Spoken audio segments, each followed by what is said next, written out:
know anything about the music history of Stoke-on-Trent? Not really, no. No. Do you know anything about music today in Stoke-on-Trent? What happens musically? You don't? Do you know anything about the musical history of Stoke-on-Trent? No, I don't. Do you know anything about the music history of Stoke-on-Trent? No. Do you know anything about the musical history of Stoke-on-Trent? What has gone on musically? No, only about what went on at Anything about the music history of Stoke-on-Trent? No. The history of Stoke-on-Trent? Not really, no. Do you know anything about the music history of Stoke-on-Trent? No, nothing. Music history of Stoke-on-Trent? About the music history of Stoke-on-Trent? Not really. The history of... Do you know anything about the music history of Stoke-on-Trent? But I don't know, I'm really sorry, I don't know. Do you know anything about music in Stoke-on-Trent? No, I don't, my friend, I'm trouble, sorry, I don't know. No. No. Not really, no. Know anything about the music? Anything about the music history of Stoke-on-Trent? No. I don't know nothing about the history. Do you know anything about the music history of Stoke-on-Trent? No. Nothing about the music history of Stoke-on-Trent? Do you know anything about the music history of Stoke-on-Trent? No, I don't know anything because we recently moved here, yeah. Do you know anything about the music history of Stoke-on-Trent? Not really, no. No. No. Anything about the music history of Stoke-on-Trent? No. Do you know anything about the music scene today in Stoke-on-Trent? No. Would you like to know more? Yeah. Great stuff. I say thank you for the music, the songs I'm singing. Thanks for all the joy they're bringing. Who can live without it? I ask you. From rock and roll and teddy boys to punk rock and punk rockers, from disco and disco dancers to club dance and ravers. Stoke-on-Trent has played an unlikely role in shaping the history of post-war popular music and youth culture. Over the years, generations of young people have revelled in the city's famous clubs and music venues, and each era tells a unique story about how music styles, fashion and young people's culture has changed. Why does Stoke-on-Trent have such a significant role in the music scene? We wanted to find out more. Ready? Just relax and enjoy the ride.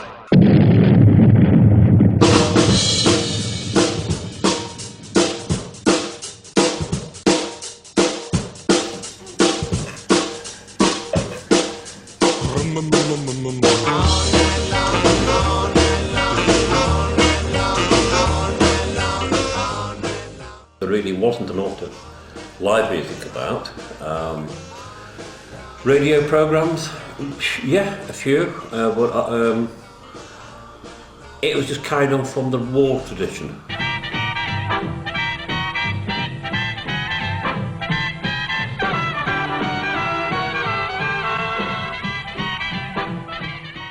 Records on, very few families had records.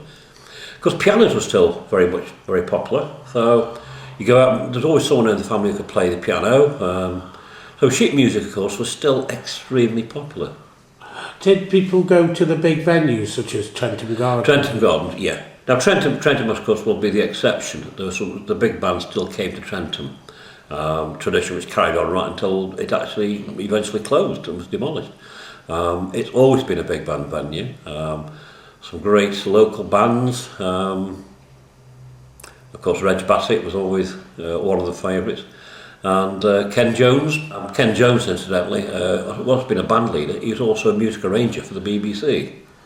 And kept in a little music shop in Hope Street, Hanley. So he encompassed from the bottom to the top of the music industry.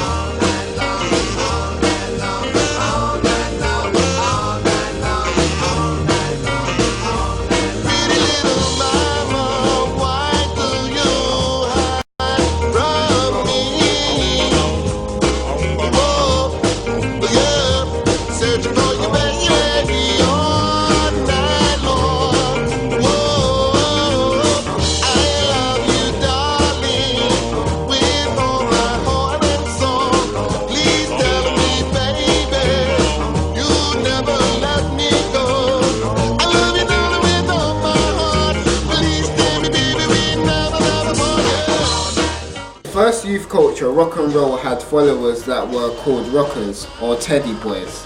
These devotees had dress code, language and hairstyles all of their own.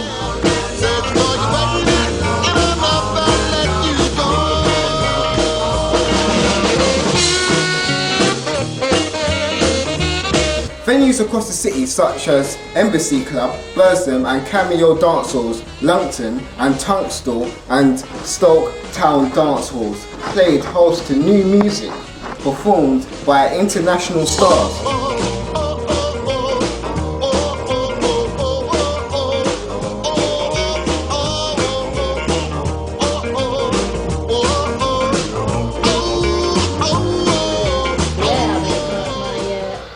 Played the piano. Dad used to play an accordion. I mean, obviously, you know, from the 30s, 40s, going all through the war, came out, you know, and it was just a way to supplement his income for a while. We went to the Crystal Ballroom in Newcastle, managed by a chap named Eddie Fenton. In the 50s, some of the people I saw live was Cliff Richard. I saw him at the Gorman Theatre in Hanley, and I must admit he put on a very good show because he was on stage for probably 1.5 hours, 2 hours, something like that. It was always very crowded, particularly at such as the Crystal. You could hardly move, certainly on a Saturday night if you were down in the gold mine. It was always very loud.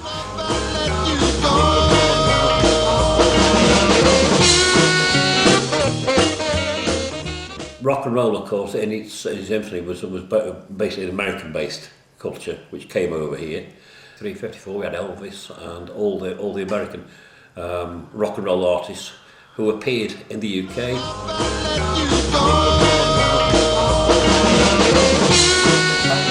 Stoke-on-Trent didn't quite swing with the 60s. The streets of the Potteries were not thronged with hippies and flower power, but without the venues of Stoke-on-Trent's 5 towns, there may have never been a 60s, not as we know it today.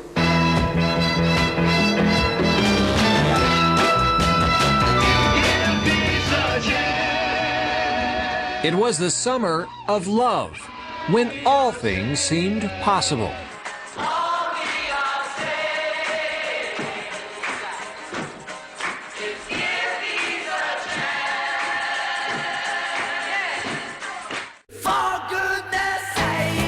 Just like a beautiful chaos. It was fantastic. Yeah, I got the shakes. I got the hippie shakes.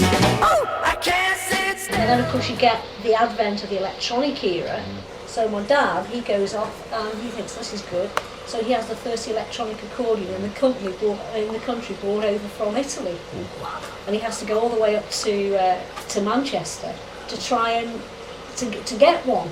So he brings it back, and of course it's a huge novelty in this area because nobody's ever seen anything like it. You know, it's got the wah-wah pedals on, and then of course he finds that he's got no rhythm particularly with it. So he goes and buys this little piece of equipment called a rhythm ace, which is about this big, and basically it's just a tape which goes round and round. And the stuff that he got, the kit that he got for the 60s was extraordinary. Then he had the Echo unit that added on, you know, and he sort of became a little one-man band.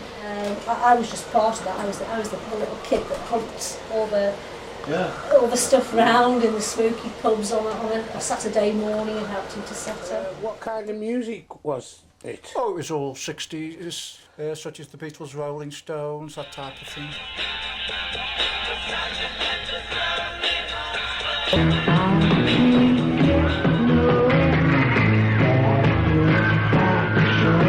Pirate radio was responsible for the biggest change in popular music.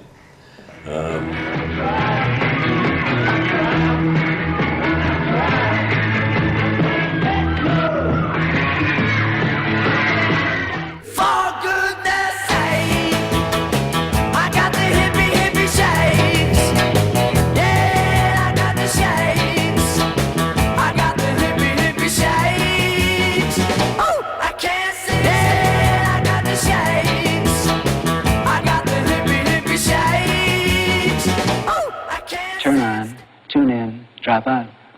You know, they've all been on the road, all in transit vans and done the rounds, and before they actually gained fame. And so Stoke has been a stop-off point? It's been a stop-off. It's always been included in the venue. That's the point. You know, they've never bypassed Stoke. It's always been a part of the, you know, doing the rounds. The early 70s saw Stoke-on-Trent at the centre of a music youth cultural revolution, Northern Soul.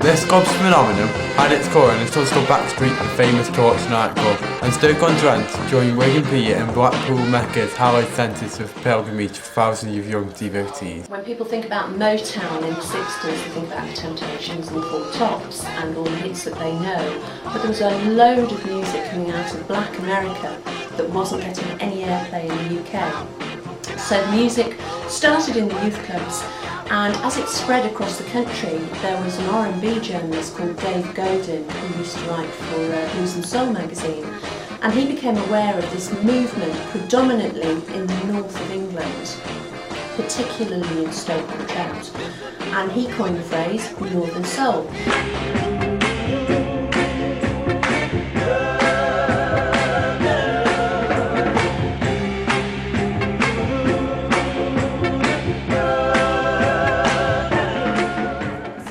Northern Soul. It's basically Black American music that's non-mainstream, but it's just as good. But I've heard from loads of people who are still married after 30 years. They met their wives, they met their husbands on the dance floor at the Torch. There was a famous night when Major Lance, who is a well-respected black soul singer, and performed live and recorded a whole album there, and people still talk about them and say, I was there the night Major Lance was there.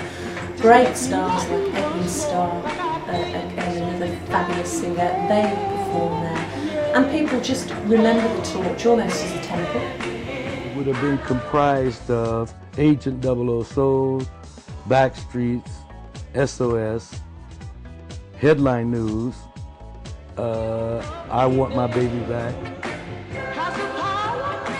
You'll never see the like of the Torch again because it's gone now. There's nothing there except a little plaque.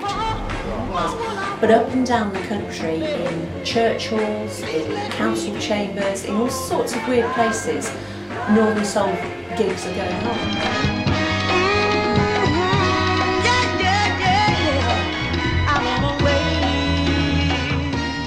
Thing I really got into was Northern Soul and Motown, which was primarily a 60s movement, but it sort of carried on into the 70s and the 80s. In fact, it's still with us right now.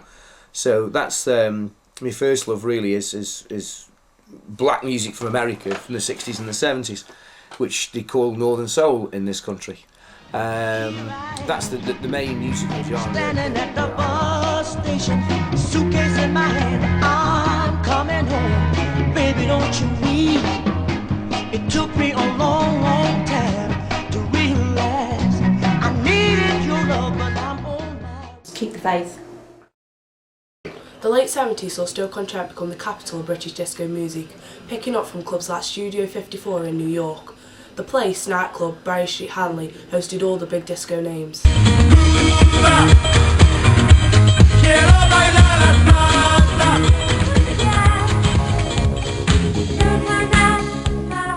If you look at the Place, for example, the Place at the moment is actually closed down. It's lying empty. The Place is situated in I think it's called Bryan Street in Hanley. And in the 1970s, Place was one of the first discotheques in the UK and Europe, actually. It was owned by a guy called Kevin Donovan. And cut a long story short, the Place eventually became quite well known throughout the world. It's what it was like, what DJs were on. Did you have a DJ there? No, we never DJ there myself, but we had good times there. The boys and the girls in the basement, listening to the jazz, funk, a bit of soul, R&B. Good night, little people from out of town used to travel there. We used to have nights at the dance competitions between the cells.